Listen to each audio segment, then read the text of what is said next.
কিন্তু কেউ জানে না, কোথাও চার্ট নাই যে কি কাজ হচ্ছে কেউ জানেও না। এই বিষয়গুলো আমার মনে হয় চেষ্টা করা উচিত, সব দপ্তরের প্রধানদের তার দপ্তরের জনগণ কি সেবা পাবে সেটা জানা উচিত, যে উন্নয়নমূলক কাজ হচ্ছে সেটা জানা উচিত। অনেক উন্নয়ন কাজ হচ্ছে দেশের যে কোনো ভাবে, কিন্তু সেই উন্নয়নটা জনগণ জানে না। আমরা আমাদের সাথে আপনারা একমত হবেন কিনা জানি না, কারণ আমি ব্যক্তিগতভাবে আমি অনেক দপ্তরে আমি আবেদন করেছি। ক ফর্মে আবেদন করার পরেও আমি আমাদের বশির ভাইয়ের সহযোগিতা নিয়েছি অনেকবার।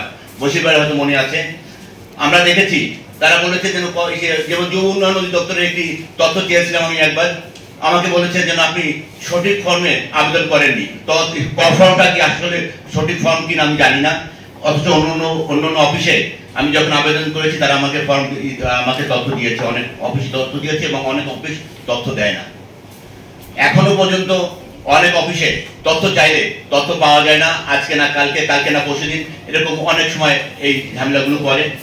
জেলা প্রশাসক মহোদয়ের দপ্তরে আমি আবেদন করেছি, সেখানে তথ্য মানে এর আগের যিনি ছিলেন তার আগে যে জেলা প্রশাসক মহোদয় ছিলেন সেই সময় আবেদন করা, এখনো পর্যন্ত আমি সে তথ্য পাইনি। পরবর্তীতে আমার আর সুযোগ হয়নি যে তার কাছে আবার দ্বিতীয়বার আসা। এরকম একটি অনুষ্ঠানে তাকে আমি বলেছিলাম যে আমি কিন্তু তথ্য অধিকার যে ফর্ম আছে ক ফর্মে আবেদন করে আমি তথ্য পাইনি। আমাদের মতন সাংবাদিকরা, আমরা যারা সাংবাদিকতা করেছি, আমরা যারা সাংবাদিকতা করছি, আমরা যদি তথ্য চেয়ে না পাই তাহলে সাধারণ জনগণ গ্রাম থেকে আসা একটা মানুষই তথ্য পাবে। আন্তর্জাতিক তথ্য অধিকার দিবসের এই শুভ লগ্নে আপনাদের সকলকে জানাই সোনাক বাগেরহাটের পক্ষ থেকে আন্তরিক শুভেচ্ছা অভিনন্দন। আসলে তথ্য অধিকার দিবস বলে যে দিবসটি আমরা উদযাপন করে আসছি সেই 2009 সালের পর থেকেই বলা যায়। তো আমাদের এই যে দিবসের উপযোগিতা আমরা দেখতে পাই বিভিন্ন অফিস আদালতে গেলে আমাদের যে সকল চাহিদা, জনগণের যে চাহিদাগুলো থাকে যে বিভিন্ন তথ্য জানার ব্যাপারে, সেই তথ্য কিন্তু আমরা যথাযথভাবে পাইনি। তথ্য অধিকার আইন 2009 সালের যে আইনটি, এটি একটি যুগান্তকারী আইন, একটি অনন্য সাধারণ আইন। এই কারণ হচ্ছে রাষ্ট্রের অন্যান্য সকল আইন যেটা জনগণের উপরে প্রয়োগ করা হয়, কর্তৃপক্ষ প্রয়োগ করে, কিন্তু একটি মাত্র আইন যে আইনটি জনগণ কর্তৃপক্ষের উপরে প্রয়োগ করে। সুতরাং এই আইনটি আমাদের জন্য একটি যুগান্তকারী একটা আইন আমি বলবো। এই আইনটি তথ্যের অবাধ প্রবাহ নিশ্চিত করেছে, একই সাথে জবাবদিহিতা, স্বচ্ছতা, সুশাসন এবং দুর্নীতি প্রতিরোধেও এর অনন্য ভূমিকা রয়েছে। শিয়া বাটার ও ভিটামিন ই সমৃদ্ধ Lily glam beauty soap. Lily, always beautiful. এবারের যে প্রতিপাদ্য সেটি হচ্ছে mainstreaming access to information and participation in the public sector. আর 2019 সালের 15 অক্টোবর জাতিসংঘের যে সাধারণ পরিষদের 74তম অধিবেশনে এই আজকের 28 সেপ্টেম্বর যেটি পালিত হওয়ার কথা ছিল গতকাল, সেটি প্রিপারেটরি মিটিং এ সর্বসম্মতিক্রমে আজ রবিবার ওয়ার্কিং ডেতে উদযাপিত হবে বলে সিদ্ধান্তটি গৃহীত হয়। তো যথাযোগ্য মর্যাদায় আমরা আজকের এই দিবসটি পালন করতে যাচ্ছি।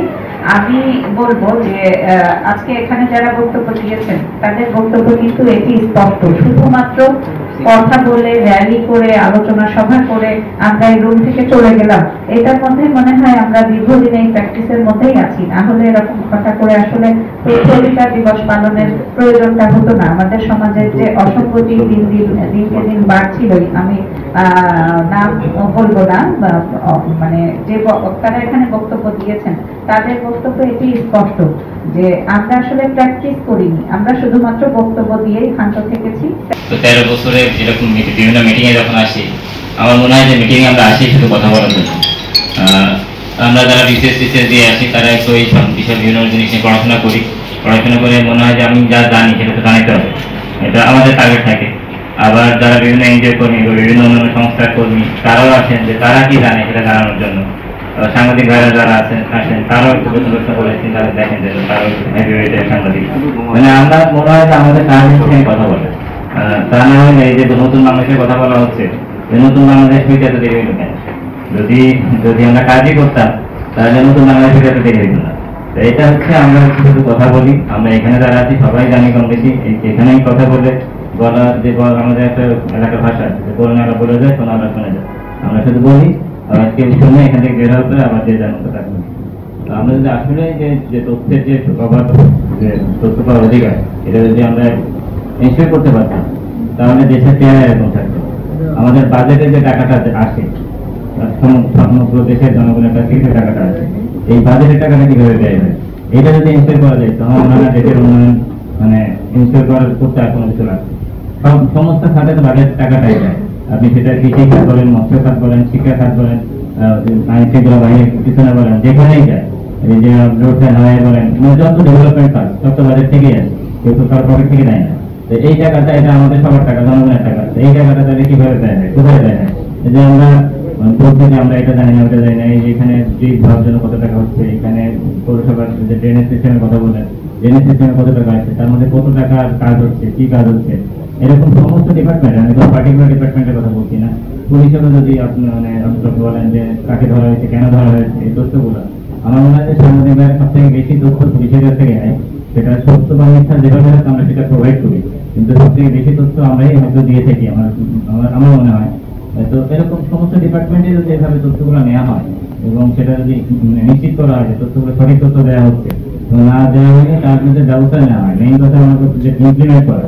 আমরা অনেক কথা বলি, অনেক গ্রাজুয়েশন হয়, অনেক মানে নীতিগত আসে, এটা করবো সেটা করবো, মিটিং শেষে আবার যেখানে সেখানে থাকে। এটা যদি যেটুকু করি, যেটুকু আমরা চিন্তা করি, যেটুকু আমরা সিদ্ধান্ত নিই, সেটুকু যদি বাস্তবায়ন করি, আমার মনে হয় ব্যক্তিগতভাবে যে আমার দেশের চেহারা, এই নতুন বাংলাদেশের চেহারা আরো সুন্দর হবে।